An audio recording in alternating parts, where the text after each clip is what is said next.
Ignore करना सीखना है। पर 2 दिन बाद कोई आपसे पूछे, यार तूने कार्ड दिया था, उसने तुझे रिजेक्ट कर दिया, कैसा लगता है? और आप कहें कौन? आपने कहा परसों उसने रिजेक्ट किया। किसने? वही व्यक्ति सामने से आ गया, उसने कहा आप कैसे हैं? आपने मैं तो ठीक ही रहता हूं। अब क्या होता है? अब और तब क्या होता है? नहीं, मैंने 2 दिन पहले आपको मना किया था। आप हैं कौन? किसी भी प्राणी को उसका मन वालों किसी लड़का का फोटो खींचे तो उसको बाहर यहाँ पहले यहाँ ले आकर ये तो औरों ना कर बारात में जाएगी सब तो औरों ऐसे खाने में एकदम धड़ाधड़ खा लेगी। तो बारात में जाएगी तो एगो खाएगी फिर रुमाल लेकर इस सब चक्कर में तुम लोग मत रहना। ये पूरा पैतरा तुम्हारे लिए है। इस सब से एकदम बच के रहना। टोक देना पहले से पता है हमको। नहीं समझे? ऐसे कोई नहीं रहेगा तो कोई नहीं है। जहां कोई अरे आ गया देखो, अरे छोड़ो करिया है, अरे ठीक है, ये ठीक है, समझा गया?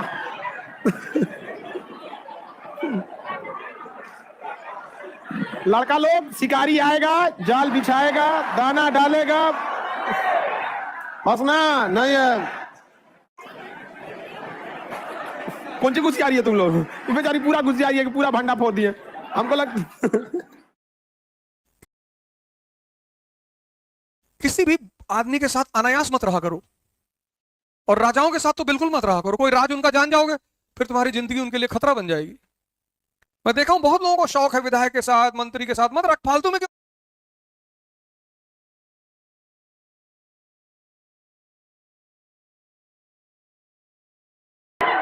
गधा कहीं। देखो तुम देख के कंट्रोल कभी नहीं कर सकते हो। ये इतना महंगा मेकअप आखिर आया किस लिए? अगर आप देख लिए तो हम आपको गारंटी देते हैं कि आप गए काम से। सबसे बड़ा अकलमंदी की आभास हो जाए कि नहीं कि इधर से खतरा आ रहा है, आभास हो जाएगा। झम झुम छन छन कुछ नहीं समझ में आया? परफ्यूम उफ्यूम गमकना चालू का, अरे बाप रे बाप। तुरंत याद रखिए, खान सर कहते हैं कि देख के नहीं बच सकते हैं, कोई भी देख के नहीं बच सकता। आप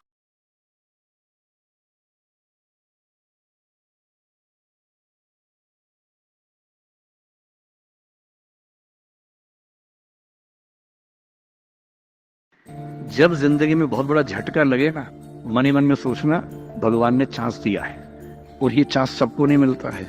मुझे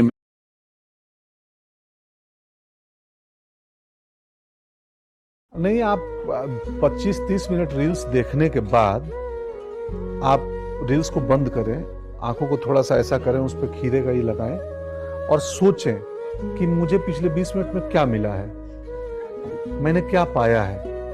फिर अगर आपको लगे मैंने पाया है तो आप खीरे हटा के कंटिन्यू कर दें, और रियलाइज हो कि कुछ नहीं पाया है तो खीरा को रहने दें। ना तो मैं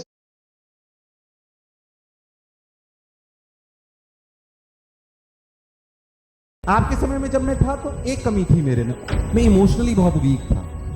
अगर आज वास्तविकता में मुझे तुम्हारा दर्द ना हो तो मैं उतने जुनून से काम नहीं कर पाऊंगा। यस और नो? क्या मान लीजिए कोई ऐसी बात हो गई जो आपका घर का खर्चा नहीं चल पा रहा है, कुछ ऐसा हो गया, इसकी वजह से आपने 10 दिन पढ़ाई छोड़ दी, ये इमोशनली वीकनेस है। इसलिए आपको इमोशनल होना है, पर इमोशनली वीक आप में भी क्वालिटी होनी। आपके समय में जब मैं था तो एक कमी थी मेरे में, और कमी बताता हूं, मैं इमोशनली बहुत वीक था। इमोशनली बहुत वीक था। मेरा अब परसेप्शन ये कि इमोशनली वीक नहीं होना चाहिए। अगर जीवन में अच्छा रहना है, लोगों के काम आना है, आप शूट बन के भी कुछ हासिल नहीं करोगे। अगर आज वास्तविकता में मुझे तुम्हारा दर्द ना हो तो मैं उतने जुनून से काम नहीं कर पाऊंगा। यस और नो? है ना? मैं आज की तारीख में इमोशनल हूं, पर इमोशनली वीक, दोनों बातों में अंतर है। मैं इमोशनल हूं कि नहीं मुझे अपने बच्चों के लिए कुछ करना है, बच्चे सिलेक्ट होने चाहिए, या मुझे अपने परिवार के लिए करना है, या कोटा के लिए करना है, व्हाटएवर इट इज, या संस्थान के लिए करना है। ये इमोशनल अटैचमेंट जरूरी है जुनून के लिए। अरे यस और नो? पर ये इमोशनल अटैचमेंट, आप इमोशनली वीक हो जाओ कि आप इमोशनली वीक हो कि किसी ने बोल दिया कि मैं तुम सेलेक्ट नहीं हो सकते, या मान लीजिए कोई ऐसी बात हो गई जो आपका घर का खर्चा नहीं चल पा रहा है, कुछ ऐसा हो गया, इसकी वजह से आपने अपने 10 दिन पढ़ाई छोड़ दी, ये इमोशनली वीकनेस है। किसी दोस्त ने बोल दिया या उसकी कोई तबियत खराब हो गई, कुछ भी ऐसी बात हो गई, अगर आप उसकी वजह से अपना पूरा भविष्य खराब कर लो, ये सही बात? मैं जब आपको बराबर कहा तो इमोशनली वीक था, ये मेरी गलती थी, मैं आपको आज बता रहा हूं, इमोशनली वीक था मैं। किसी ने कुछ भी बोल दिया, अरे ऐसे बच्चे सिलेक्ट होते हैं क्या, भाई साहब पढ़ ही नहीं रहे। सही बता रहा हूं मैं आपको, इसलिए आपको इमोशनल होना है, पर इमोशनली वीक, लड़कियों को स्पेशली बोल रहा हूं, इमोशनली वीक होने की जरूरत। लड़कियों को मैं एक बात और बोलना चाहता हूं, हालांकि ये बात फिर आउट ऑफ ट्रैक है थोड़ी सी, बट फिर भी ये बोलना चाहता हूं। लड़कियों को जैसे मैंने बोला आपको अटेंशन बहुत आसानी से मिल सकता है, आपको समझ में आता है। लड़कियों को मैं एक ही बात बोलता हूं कि आपके आसपास भी जो लड़कियां रहती होंगी, आपको समझ में आता होगा कि जब वो तैयार होती हैं तो आपको समझ में आता है कि वो तैयार किस लिए हो रही हैं, कि लोग उन्हें देखें इसलिए तैयार हो रही है, सिंपली स्मार्टली ड्रेस्ड हो रही है। क्या आपको डिफरेंस समझ में आता है? तो मेरी आप लड़कियों सबसे रिक्वेस्ट है, इसलिए तैयार मत होइए कि लोग आपको देखें, इसलिए तैयार होइए बस कि स्मार्टली ड्रेस्ड हैं। Is that clear to everyone? तो अटेंशन सीकिंग के लिए हमें तैयार नहीं होना, which is very easy to grab for girls specially, right? That will distract you.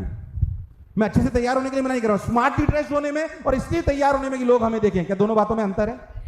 क्या ये आपको आपके आसपास जो लड़कियां होती है उनको देख के भी समझ में आ जाता है? सही बताऊं, सबको समझ आता है, यहां खड़े हुए टीचर को भी समझ में आता है, पर वो आपको पॉइंट आउट कर नहीं सकता है। Is that clear to everyone? एक जो अध्यापक, जो अनुभवी अध्यापक जो खड़ा होता है ना, तो समझ में आता है कि ये बच्चा किस ट्रैक पे है। कुछ हद तक वो आपको बोलेगा, एक लिमिट के बाद वो आपको बोलेगा, ये हमारी मनोदशा, हमारी मनस्थिति